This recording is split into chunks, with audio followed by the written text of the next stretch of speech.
છોટાઉદેપુરના પૂર્વ સાંસદ ગીતાબેન રાઠવાની ગુજરાત પ્રદેશ ભાજપના ઉપાધ્યક્ષ તરીકે નિમણૂક કરવામાં આવી છે।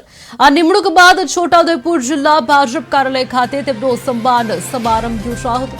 આ સન્માન સમારોહમાં પ્રદેશ ઉપાધ્યક્ષ ગીતાબેન રાઠવા, જિલ્લા ભાજપ પ્રમુખ ઉમેશ રાઠવા, સાંસદ જશુભાઈ રાઠવા સહિત જિલ્લા ભાજપના અન્ય હોદ્દેદારો અને અગ્રણી કાર્યકરો ખાસ ઉપસ્થિત રહ્યા હતા।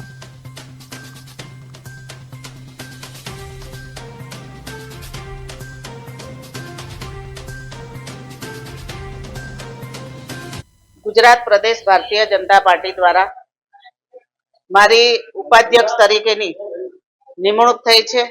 मने जवाबदारी सोंपी छे त्यारे भारतीय जनता पार्टी गुजरात प्रदेश अने राष्ट्रीय मोवडी मंडळनो खूब खूब आभार मानु छुं। मारी कामगीरी पार्टीमां जवाबदारी अने जे चूंटाईने हुं काम कर्युं छे अने पार्टीए मारी नोंध लीधी અને મને જે જવાબદારી મળી છે એને હું સુપેરે પાર પાડીશ। આવનાર દિવસોમાં તાલુકા પંચાયત, જિલ્લા પંચાયતની ચૂંટણીઓ પણ આવી રહી છે। અમે સૌ સાથે મળીને આ ચૂંટણીઓમાં ભારતીય જનતા પાર્ટીનો તમામ જગ્યાએ ભગવો લહેરાય એવું અમે સૌ સાથે મળીને કામ કરીશું।